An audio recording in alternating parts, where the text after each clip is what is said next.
السلام عليكم ورحمة الله تعالى وبركاته. مرحبا بكم أحبائي، مرحبا بكم في قناة أسرار ونصايح وصفات مجربة معيشة. إن شاء الله تكونوا بخير وعلى خير وتكونوا ناشطين وتكونوا في صحة جيدة وانتم عجبكم القناة. إلا عجبكم الفيديو ما تبخلوش عليا باللايك وتبارطاجيو مع الأصدقاء ومع الأحباب باش القناة تكبر وباش الفائدة تعم الجميع. ولكم جزيل الشكر. بالنسبة لي أول مرة كيشوف القناة يدير الاشتراك، صابوني، سبسكرايب ويعمل الجرس باش يوصلوا كل جديد فضلا وليس أمرا. ولكم جزيل الشكر. لا فيديو ديالي اليوم على بركة الله غادي نشارك معكم ربعة ديال الانواع ديال الدواء ديال البرد. هاد الادويه هادو ادويه طبيعيين وكيعطيو نتيجه ومزيان يعني لجميع الاعمار، الدراري الصغار وحتى الكبار. وفعنا هادو كاملين جربناهم في الدار ولقينا فيهم النتيجه، داكشي علاش بغيت نشاركها معكم. بالنسبه للدواء الاول كما كتشوفوا هنا عندي اللفت. ها هي دابا هذا فصل الشتاء موجوده اللفت طريه في يعني في السوق وعامره بالماء. وهذا هذا الدواء هذا راه مزيان للكحه وكيسرح الحلق، يعني دواء زوين بزاف. داكشي علاش درت لكم هاد الربعه هادو. يعني ممكن اللي ما عنده هذا غيستعمل هذا، اللي ما عنده هذا غيستعمل هذا، ولا حتى كل مره كنستعملوا نوع من الدواء. بالنسبه للفت كما كتشوفوا خديتها قشرتها. غادي نحكها في الحكاكه المتوسطه باش تعطيني الماء ديالها. هاد الحكاكه هذه حيت هذه غليظه بزاف وهذه رقيقه ما غاديش تخرج ليا هذا اللفت، غير غطيح. داكشي علاش كنحكو في هاد الحكاكه هذه.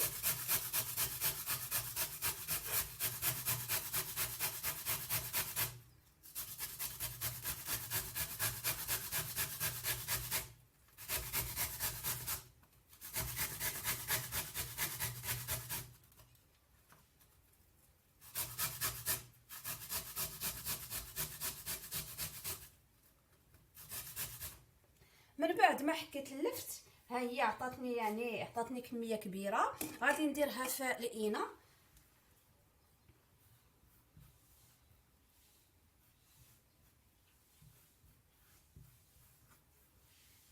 هذا خصوصا هذا ديال اللفت راه مزيان للدراري الصغار، حيت ما فيهش شي مذاق اللي ما غاديش يستحملوه، وما فيهش الحر ولا الحموضيه. داكشي علاش غادي نستعملوه للدراري الصغار. بالنسبه كما كتشوفوا حكيتها، وهنا عندي تقريبا لفته، وهنا عندي تقريبا ملعقه صغيره ديال السكر سنيده.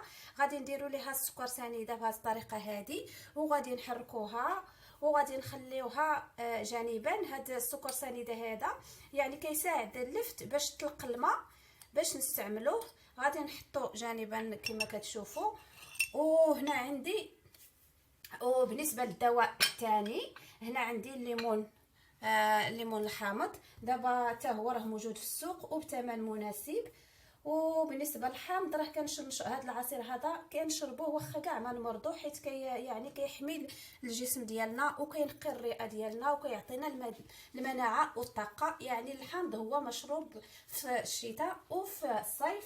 غادي ناخذ الليمونه كما كتشوفوا، خديتها خلقيتها مزيان حيت غادي نستعملها مع القشره ديالها. غادي نقطعها هذا طريفات صغارين باش تسهل عليا ملي غادي نطحنها في الطحانه.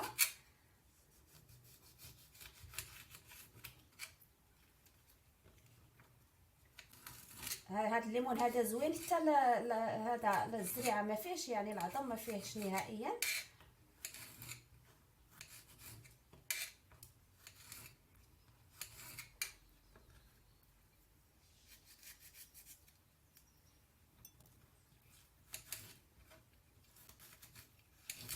من بعد ما قطعت الليمون الحامض غادي نديرو في الطحانه الكهربائيه. غادي ندير فيها الطريفات ديال الحامض، وغادي ناخذ الزنجبيل. ها هو الزنجبيل الاخضر راه كيجي لذيذ بزاف مع الحامض. غادي نقشرو، ما غاديش نستعملو القشره ديالو، غادي نقشرو من بعد ما غسلناه مزيان طبعا.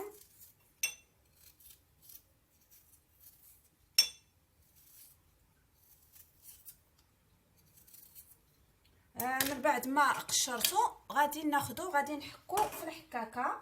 هاد السكنجبير هذا غادي نحكو في هاد الحكاكه اللي عينيها واسعين.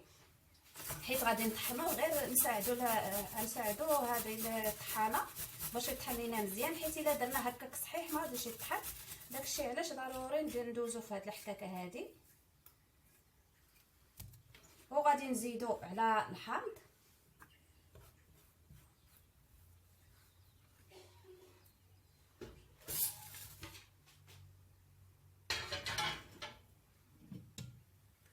وغادي نزيد عليه الماء الكافي.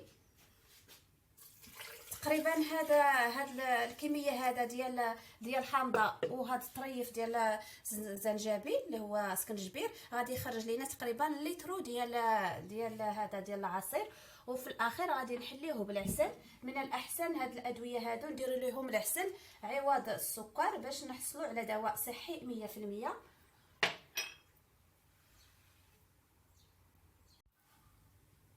وبالنسبه للدواء الثالث هنا عندي الزنجبيل هو سكنجبير. من الاحسن يعني سكنجبير مطحون، من الاحسن نمشيو عند العطار وناخذوا السكنجبير اللي هو عود يطحنوا لينا ونجيبوه، حيت هو كيعطي البنه لا في الماكله لا في الطياب، ولا الا بغينا نستعملوا دواء طبيعي كيعطي البنه، ماشي بحال اللي مطحون وبقى عنده مده طويله ما كتبقاش عنده الريحه ولا حتى المنفعه. بالنسبه لهذا الزنجبيل غادي ندير، ما كنكثروش، هو كنديروا ملعقه تقريبا ملعقه صغيره ديال السكنجبير، وكنزيدوا ليه تقريبا 2 ملاعق كبار ديال العسل.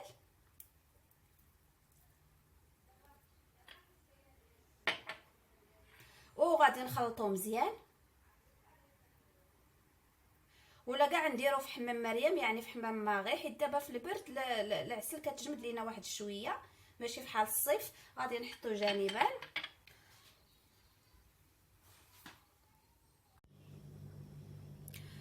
وبالنسبه للدواء الرابع هنا عندي الزعتر يابس، كناخذوا منه نصف ملعقه صغيره، حيت الاعشاب الا يبسوا يعني الفوائد ديالهم كيكونوا كثارين على الفوائد ديال الاعشاب الخضراء، حيت اي عشبه يابسه يعني كتكون فيها كميه كثيره على العشبه الخضراء، واخا كيكونوا نفس العبار. داكشي علاش قلت لكم ما نكثروش الزعتر، تقريبا نصف ملعقه صغيره. والزعتر راه كلنا عارفين باللي مزيان للرواح، كيحيد الرواح وكيحيد البكتيريا وكينقي الجسم ديالنا. وهنا عندي تقريبا عود صغير ديال القرفه عواد، وممكن ديروا القرفه عبره الا ما متوفرش عندكم هاد القرفه هذه العواد. وهنا عندي شويه ديال القرنفل حتى هو راه مزيان للحلق، كينقي الحلق ومزيان للرواح. وهنا عندي تقريبا شي 6 ديال الحبات ديال القرنفل. وهنا عندي كما كتشوفوا هنا عندي البراد درته فوق النار باش يغلى الماء.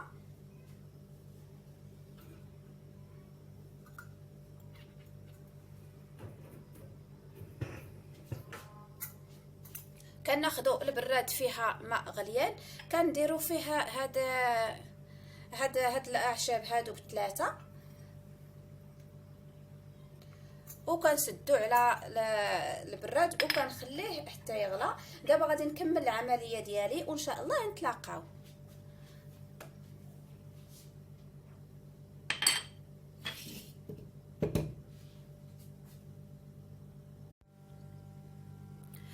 من بعد ما خلطت العسل مع سكنجبير، ها هو كما كتشوفوا مخلط مزيان. كان هذا الدواء هذا انا غير بغيت نوريكم العمليه. غادي نديرو مازال في شي قاروره كتسد باش نحتفظ عليه مده طويله. بالنسبه للطريقه كناخذو من بعد طبعا كنحركوه مزيان حتى ينسجم مزيان. وكناخذوا بالنسبه للطريقه ديال الاستعمال كناخذوا ملعقه صغيره في الصباح وملعقه صغيره يعني شي 3 المرات في النهار، في الصباح وفي وقت الغداء. وبالليل ملي غادي نعسوا راه بالمداومه، راه الرواح ما غاديش يبقى. من الاحسن نستعملوا الاعشاب الطبيعيه، يعني الدواء الطبيعي ماشي بحال هذا ماشي بحال اللي كنشريو، لان الانتيبيوتيك كيضرنا واخا كيحيد الفيروس ولكن كيضر الجسد ديالنا. بالنسبه لهاد الادويه كاملين راه فيهم هذا فيهم الانتيبيوتيك مزيانين، يعني ما كيضروش الدد ديالنا، ولا ما نفعوناش ما غاديش يضرونا طبعا، هذا غنحيدوا علينا. وهنا كما كتشوفوا هذا اللفت هذه حتى هي راه بنينه، المذاق ديالها بنين كما قلت لكم في الاول. بالنسبه للدراري الصغار ممكن ما يبغيوش لكم السكنجبير حيت حار شويه، داكشي علاش هاد الدواء هذا ديال اللفت راه زوين، فيه السكر وحتى المذاق ديالو زوين بزاف. بالنسبه للفت كنخليوها مده طويله، تقريبا كنخليوها شي ربع ساعه هكاك حتى تطلق الماء ديالها مزيان مزيان، ثم كنصفيوها في الصفايه وكنشربوها، يعني كنشربوها للدراري في الليل قبل ما ينعسوا. وبالنسبه لهذا العصير ديال الزنجبيل وهاد الحامض كما قلت لكم ما خصوش يخطانا في الدار نهائيا، سواء مرضين ولا ما مرضينش، حيت اللي مريض يعني كيبريه، اللي ما مريضش يعني كيحميه من النزلات ديال البرد وكيعطينا الطاقه وكيعطينا القوه. والجسم ديالنا ضروري فيتامين سي في البرد. كما كتشوفوا من بعد ما طحنته مزيان كناخذوه كنصفيوه باش يتحيد دوك الالياف، ديك الالياف اللي كاين في الليمون الحامض، ديك القشره وداك الشيء اللي كاين فيها كيتحيد، وكنستعملوا العصير صافي حتى هو قد ما شربنا فيه راه ما كيضرناش، واخا نشربوا 4 الكيسان في النهار حيت كيجي بنين ومنعش. جربوه وان شاء الله غادي تحماقوا عليه. وبالنسبه لهذا ديال الاعشاب ديال القرفه والزعتر والقرنفل كنحطوه حتى يطلق مزيان حتى كيكون دافي.